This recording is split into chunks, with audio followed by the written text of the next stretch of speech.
Olympics to market their future. Companies are also cashing in.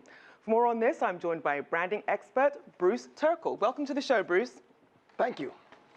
Now, beyond the pressure of the games, there's also that knowledge that Olympians have just this crunch time in this 2 weeks every 4 years when the world and the corporate world is watching. Why is it so important for Olympians to cash in right now? Well, it's very easy. How often, when the Olympics are not on, do you watch track and field? Do you watch swimming? The truth is, we don't pay very much attention to these folks the rest of the time.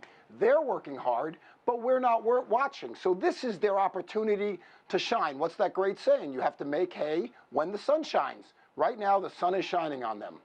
Now, according to Forbes, in terms of people who the sun is shining on, you have to look at Usain Bolt. The 6-time Olympic champion sprinter earns around $32.5 million in endorsements and prize money every year. But he does seem to be the exception rather than the rule. So if you're an Olympian, what can you do to kind of snap up some of these lucrative deals? Well, that's a great example you just made. Listen to what his parents did for him. They named him Bolt. What could be better than to be the world's fastest man and be named Bolt? So what you have to do is two things. First of all, you got to win. That's kind of obvious, but it's very important. You have to win because that's what we expect from our champions, that they're winners. However, once you win, that's simply cost of entry. The product, the athlete, wins. That's what we expect. So the next step is, how do they stand out as an individual? And they can do it lots of different ways. They can do it by having a great story, a come-from-nowhere story, a come-back-from-behind story, something that inspires us, something that excites us. They can do it by having a signature move. If you remember the Indianapolis 500, Elio Castroneves climbed up the fence and did a backflip, and he was called Spider-Man. And that signature move became his great marketable item.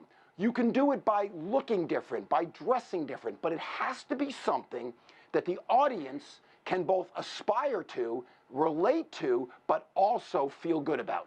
Now, with that being said, you also have some athletes who, once they snap up these deals, sometimes things don't go so well for them afterwards. They might get in a little bit of trouble. So what are some of the risks then associated with companies once they attach themselves to certain athletes? Well, you just said it. Once again, great question. Attaching yourself to an athlete means you're attaching yourself to a human being. And human beings make mistakes. They do dumb things. And what's worse is these folks who have all the medals are in the spotlight. So their problems are exacerbated by the power of the media, by the power of the spotlight.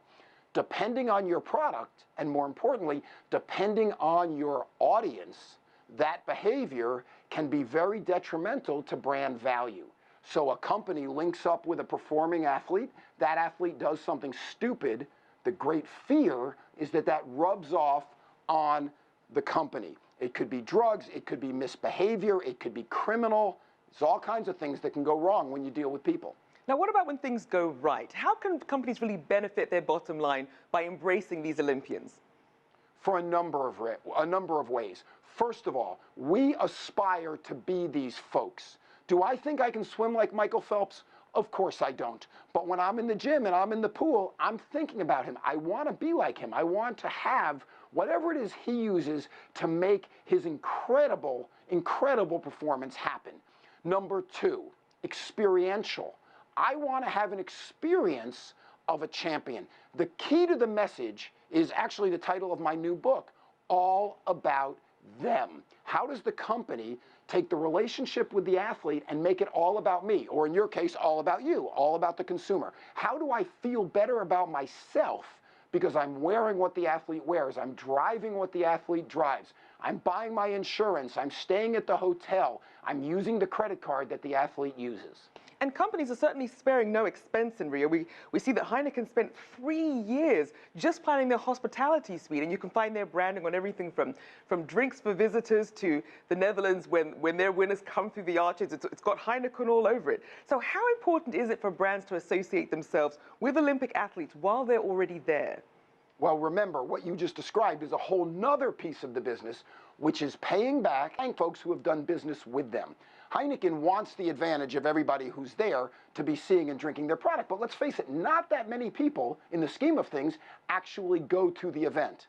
However, Heineken gets two benefits. Number one, they get their name, their products, their label seen on television around the world. Number two, they get to say thank you to the advertisers, to the companies, to the sponsors, to all the people they've done business with, the distributors, the bottlers, the banks, the law firms. They bring those people down.